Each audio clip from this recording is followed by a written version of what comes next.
Hello from the road and welcome back to Sicily. We have just picked up our itty bitty rental car and we are out for about a week and a half of a road trip all the way around the island of Sicily. We started out in Palermo in the far northwest and we filmed a street food video. If you haven't checked that out, go watch that. It was so good. Palermo is awesome. But now we're in our car. We're heading to our first stop, which is Cefalu. Cefalu. And then afterwards, we're going to hit up Taormina and Mount Etna as well, which is, I believe, Europe's most active and largest volcano. And y'all, the driving here, I read all about it. A bunch of people were saying like they drive crazy in Sicily, like be careful, get full coverage insurance and all that. They don't really stay in their lanes. They kind of just hover and go between lanes, and it's a flexible situation. They know the dance. They ride your rear end, don't use blinkers.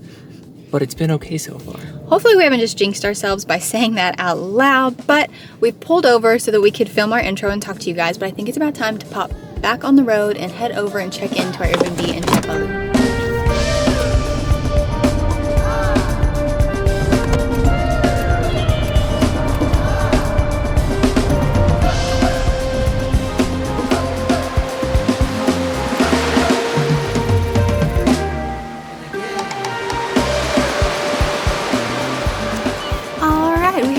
To Cefalu. We've gotten all settled in our Airbnb, which I actually think we should show you around a little bit later because that apartment building doesn't look like it has aged a day over 1965. It's like you're in a time machine, y'all. It really is. It's so vintage and cute. But anyway, back to today's plan. What is our plan, babe? Yeah, so we made it here to Cefalu, and the first thing you'll notice when you drive into the city is just the large, imposing rock or mountain, La Rocca. And on top of it, it's pretty cool. There is an ancient temple up there, and there's a castle on the very top as well. We're gonna hike up there towards the end of today, but to get today started, we're gonna explore the old town of Cefalu, which has so much history packed into such a small area.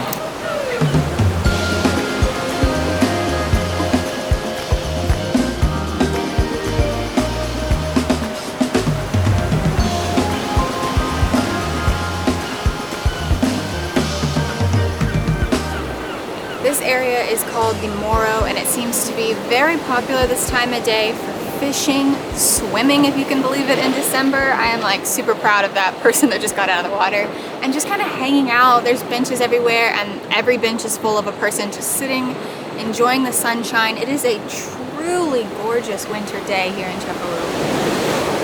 Ever since we arrived to the island of Sicily, I'm very much aware of and reminded that it's a summertime destination. Everybody comes here for beaches and blue water and hot weather. As we've been kind of exploring, I'm like, man, did we do this all wrong? All the sort of tourism infrastructure is based around summertime activities, and here we are in December, but I'm just sitting here watching the most gorgeous waves on a truly sunny day, and while I'm not going to be frolicking on the beach or swimming, the city is calm and the weather is beautiful and mild, and I'm still getting so much of Sicilian culture and food and people with a lot less crowd.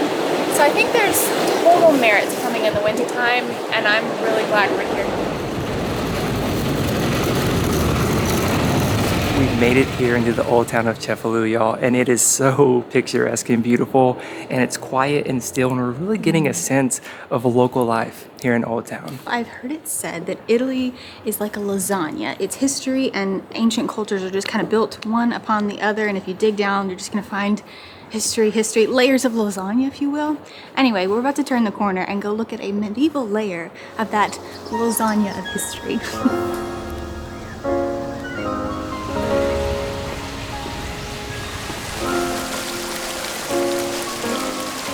We've made it down here to the medieval laundry. It is just a beautiful piece of history. We're gonna start over here and I'll show you how this laundry system works. In the medieval times, this was a public laundry facility. It was basically a three-step process to wash the clothes here. There is the Cefalu River that flows from the top up there, and the Mediterranean Sea is back there, which is the end of the phase.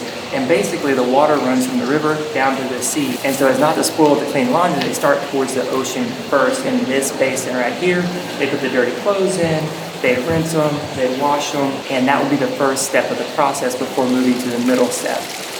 Okay, and so the second step of the washing process is in this middle basin here, and they basically take the clothes, again, rinse them, clean them right here, before moving over to the last phase. The final step of the process is basically in the third basin at the top, is just to rinse them before taking them out to dry. At the start of the laundry facility, up at the beginning, there's a little plaque. It says, "Here flows Cefalu, more salubrious than any other river, purer than silver, colder than snow." And the people that lived around here believed that the Cefalu River was one of the most purest forms of the water, which is why they end their clean flows up here at the top of where the water flows down towards Sicily. Mythology says that the river was created after a nymph found that her lover had been unfaithful, promptly murdered him, but then regretted her decision, and her tears of that regret flooded the area, creating the Cefalu River.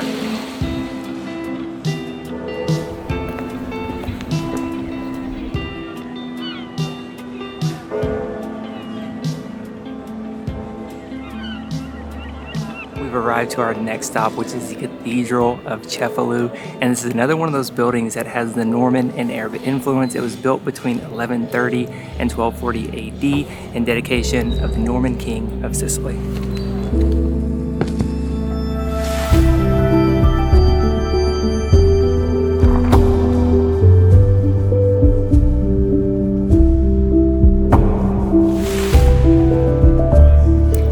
Gorgeous cathedral. The mosaics absolutely steal the show in there. The one in the dead center, the big gold one, is huge and just made up of the teeny tiniest little bits of tile. Very impressive. I also really enjoyed the painted windows that were all kind of lining the top of the cathedral. Absolutely beautiful. It was totally free to get in. I do think perhaps the entire cathedral heard my stomach growling because I am hungry. So let's lunch.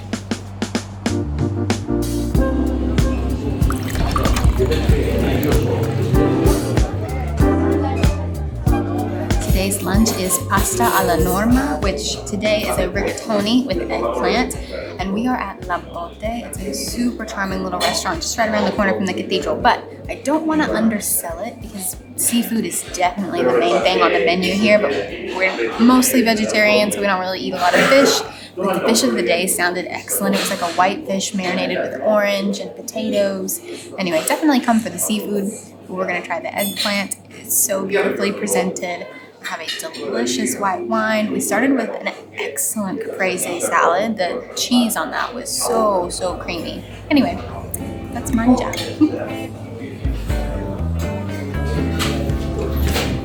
Okay, we're gonna go get changed real quick so we can go on the hike to La Rocca. I think it closes in about 2 hours around sunset, which is like 4 p.m. in December. So we're gonna go get changed real quick so we can make the hike. You know what always sounds fun? Have yourself a pasta dish, a little glass of wine, then do a pre-hike on your hike up some stairs because you're running late. Almost to La Rocca. All right, we just arrived here to La Rocca, and I read online that it was cash only and you had to have exact change to get your ticket to be able to get in, but that's actually incorrect. They take credit card. There's a lady that helped us get in, and it's €5 per person to get into La Rocca. It's got a lot of good infrastructure. It's got a little like welcome building up there. I think there's even bathrooms. Anyway, our little pre-hike got us sweating immediately, so we stripped down from all of our layers, but now we're ready for the real thing.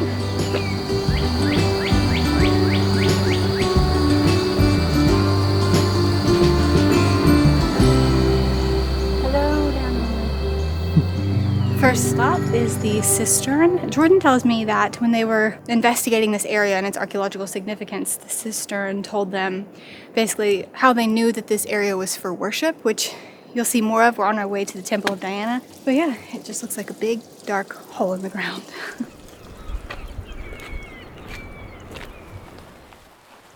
We've just arrived to the first archaeological site. There is a warehouse building, an ancient oven right in front of me, and a church over here on my left side. They believe this was all built in the 6th to 8th century AD by the Cefalu people after the fall of the Roman Empire. All right, made it to the Temple of Diana. It's a bit smaller than I expected, but it does have a really cool looking little entryway. Just like a little pile of ruins in the middle of, not quite a mountain, but a really big rock. Let's go see. As with many things, a little bit of information and sort of orientation helps you appreciate it better. This is the Temple of Diana. It is said to be the oldest structure in all of Sicily. They think it was built in the 4th or 5th century BC. Old. Also, it's made of something called snail limestone, and if you really look at the main pillars, you can see why. All throughout it has little swirly patterns like a little snail shell. Apparently the Temple of Diana was for water worship. The cisterns, which kind of pop up throughout the trail, connect to it and have to do with the worship of water as well, and it has excellent views of said water. Oh my gosh, beautiful. You can tell that it must really be busy during the summertime. There's a lot of great infrastructure, picnic tables, trash cans, all that good stuff. But once again, we're here in December. It's a beautiful day, much more comfortable for hiking, and there's barely anybody on the trail.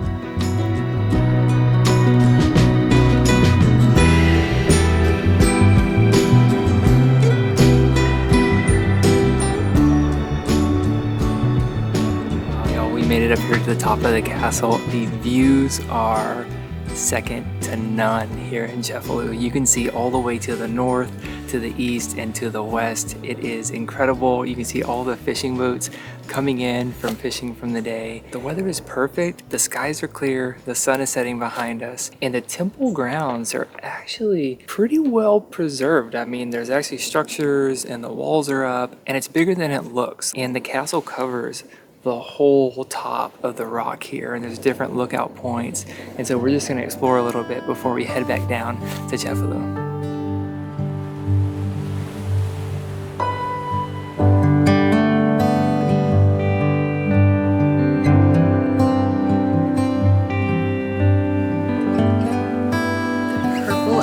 Of the sunset is just such a treat. I think we timed this day perfectly. We were in a little bit of a rush, a little concerned, but honestly it worked out. This whole, like, what do you call it when you come down?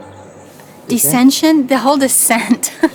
This entire descent of the hike has just been stunning view after stunning view. My legs are a little wobbly and shaky, which means I think I need a little pick-me-up. Maybe a sweet treat. Grazie, ciao. Rounding out a lovely day with some sweet treats. We came for gelato, but we kind of got the impression maybe it's out of season. Maybe you don't have gelato in the colder months, which fair enough. But we grabbed a couple of really beautiful treats. This one looks like a little cake soaked in a syrup. And this one had a very long name. It looks like basically the filling in a cannolo on top of some kind of cake thing. They're so cute. This is the one that I wanted, so let's get into that first. Oof, that thing is heavy with syrup. Oh, it smells like maybe there's alcohol in it. Yeah. It smells quite alcoholic. That's fine with me. Let's see. I'm gonna get this all over myself. That's tasty. I really think there's some kind of alcohol in it, and I'm trying to figure out what kind. I'm not real sure. Maybe rum. Rum's usually in desserts, but it's really yummy. Really yummy. It's really good. Totally just soaked through, a little bit cool, and just, I mean, look at that. It's like just dripping. I like that it's small. I couldn't have a bunch of this, and I'm guessing it's small because of the alcohol, but this is very good. I recommend. Wow. My first reaction is that is sweet. My second reaction is that it's delicious. My third reaction is the little bread down here is super soft and moist. It is delicious. It holds up well to the ricotta cream filling. The pistachios add a little bit of crunch, which is really nice. And I'm excited to eat the orange. And if y'all watched our last video where we ate one of the desserts in Palermo, the cassata at the end, I unfortunately ate the cherry, and Ashley loves cherry, so I gotta make sure I save the cherry for Ashley. But y'all, that's gonna pretty much wrap up our day here in Cefalu. We'll see y'all in the morning as we head to Taormina. Oh my goodness, it's your litter box? Did you really just dig a hole? He did. Wow. What a clean and tidy little kitty with the world's most beautiful litter box, I will say. That's hilarious. You think you should really be doing that in a temple? I respect the worship of water. I too love the water. I think Diana would appreciate my dance. You are, can't you? That's right, I'm a water sign. Get out of here.